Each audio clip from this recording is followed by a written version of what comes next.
Voilà, dans cette capsule vidéo, nous allons nous intéresser à la relation entre le Ka, la constante d'acidité, et le Kb, la constante de basicité. Alors pour ça, nous allons commencer par une démonstration.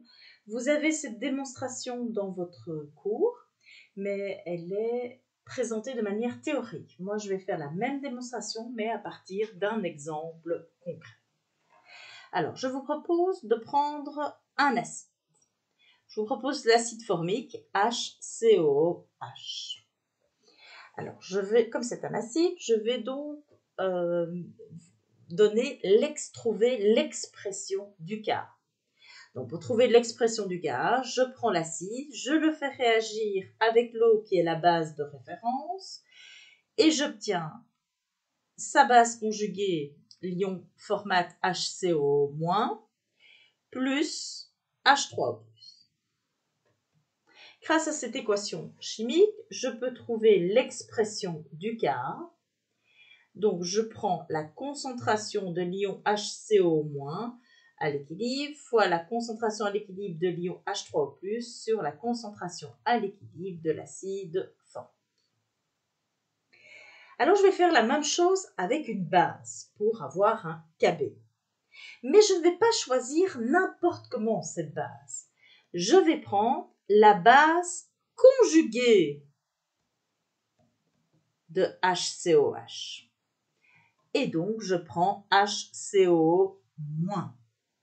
Donc, ce qui est important, c'est que cette base n'a pas été choisie n'importe comment, c'est la base conjuguée de l'acide que j'avais choisi au départ. Alors, pour cette base, comme c'est une base, je vais trouver l'expression du Kb cette fois-ci. Donc, je fais réagir cette base avec l'acide de référence qui est H2O. J'obtiens HCOH et l'eau, ayant perdu un H+, devient OH-. Alors, le Kb, je trouve ainsi l'expression du Kb, c'est la concentration à l'équilibre de HCOH fois la concentration à l'équilibre des ions hydroxyde sur la concentration à l'équilibre de l'ion HCOO-. Alors, je vous propose ensuite de multiplier le Ka et le Kb. Donc, je recopie le Ka.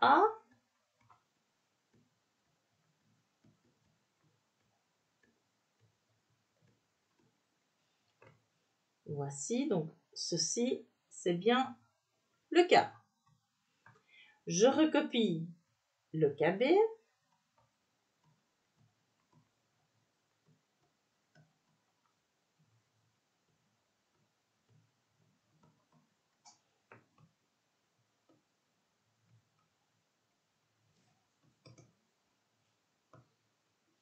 Voilà. Ceci, c'est le Kb.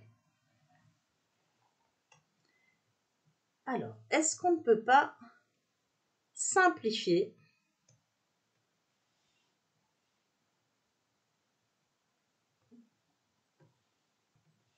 Donc, on va simplifier HCOH et HCOH. Donc, la concentration de HCOH se trouve au numérateur et au dénominateur. La concentration d'HCO- aussi. Donc, il ne me reste plus que la concentration à l'équilibre de H3O+, fois la concentration à l'équilibre de OH-. Mais ceci, on l'a déjà vu. La concentration d'H3O+, fois la concentration de OH- à l'équilibre, c'est égal à Kw, le produit ionique de l'eau. Et rappelez-vous, on avait vu que le produit ionique de l'eau, ça vaut 10 exposants moins 14 à 25 degrés, mais tout est calculé à 25 degrés. Hein. Les Ka, les Kb, les Kw, tous ces constantes d'équilibre sont calculées à 25 degrés. Donc, on arrive à la conclusion que lorsqu'on prend le Ka d'un acide fois le Kb de sa base conjuguée, on obtient 10 exposants moins 14. Alors, comment trouver le Kb d'une base. En partant de cette relation, on peut trouver le Kb d'une base en prenant 10 exposant moins 14 divisé par le Ka, mais pas de n'importe qui, de son acide conjugué. Alors, je vous le disais dans la vidéo précédente, pour trouver la valeur d'un Kb, soit on prend une table de Kb, soit maintenant, vous voyez, on peut trouver le Kb avec une table de Ka en appliquant cette formule, c'est-à-dire en faisant 10 exposant moins 14 divisé par le Ka de l'acide conjugué. La plupart des livres vont vous donner qu'une seule table, une table de Ka. Et grâce à cette formule, vous pouvez trouver ainsi les Kb. Alors, je vous propose un exemple concret tout de suite. Que vaut le Kb de l'ion carbonate, qui est donc une base? Alors, pour trouver le Kb du carbonate, on va faire 10 moins 14 divisé par le Ka, mais de pas n'importe quel acide, de son acide conjugué. Et l'acide conjugué du carbonate, c'est HCO3-. Donc, vous prenez la table de Ka, la voici.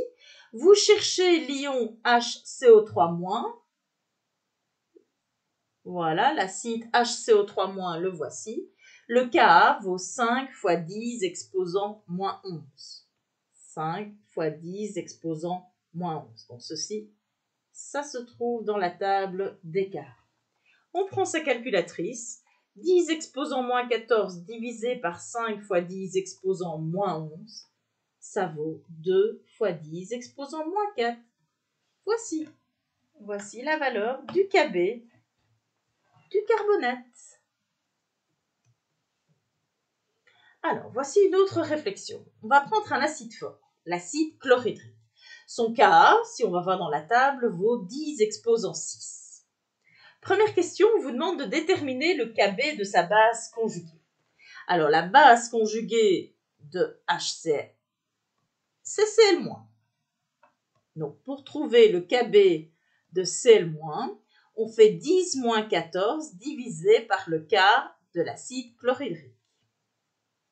Donc 10 moins 14 divisé par 10 exposant 6, ça vaut 10 exposant moins 20. On nous demande, est-ce une base forte? Un Kb qui vaut 10 exposant moins 20, c'est une base très très faible. Très très très faible. Donc, lorsqu'on prend un acide fort, sa base conjuguée est très très faible. Donc, nous arrivons à la conclusion que lorsque la base conjuguée d'un acide fort est faible, est même très très faible, et que l'acide conjugué d'une base forte est aussi très très faible. Donc, plus un acide est fort, plus sa base conjuguée est faible, et vice-versa. L'échelle classant les acides et celle classant les bases sont donc inversées.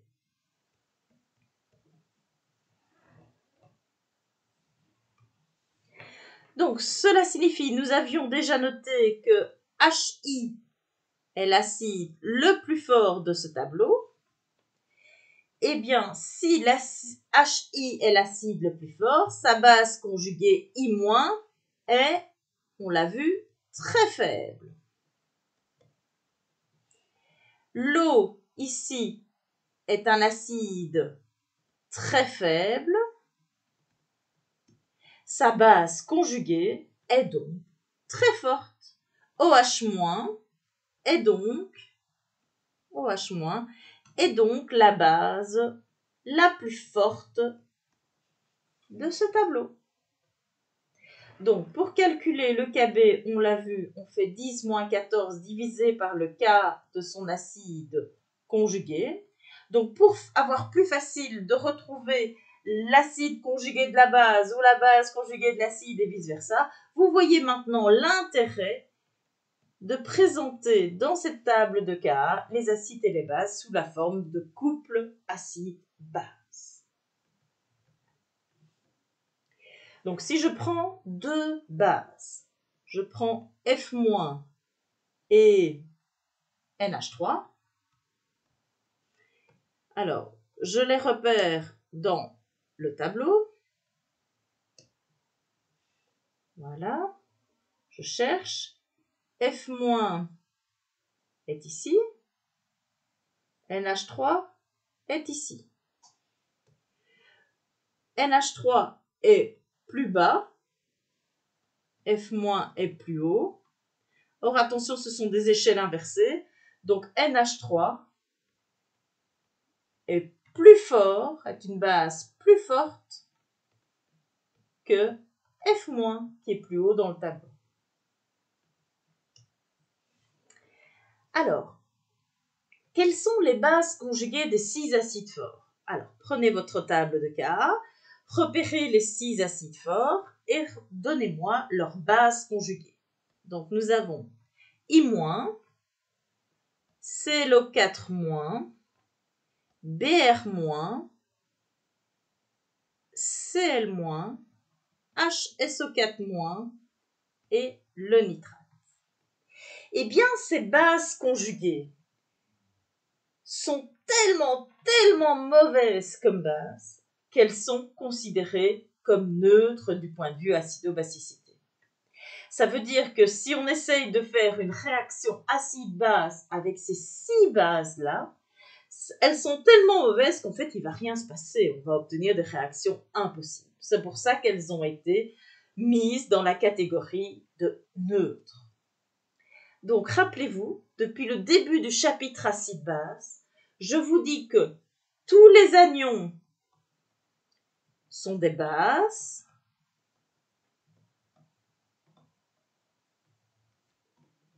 sauf 6 exceptions.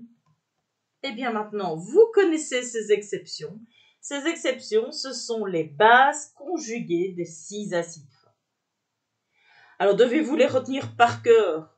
À force de faire l'exercice, vous en connaîtrez quand même certaines, mais sinon, n'oubliez pas que vous avez toujours la table des Ka, et donc vous savez facilement retrouver les bases conjuguées des 6 premiers acides de la table, comme nous venons de le faire maintenant.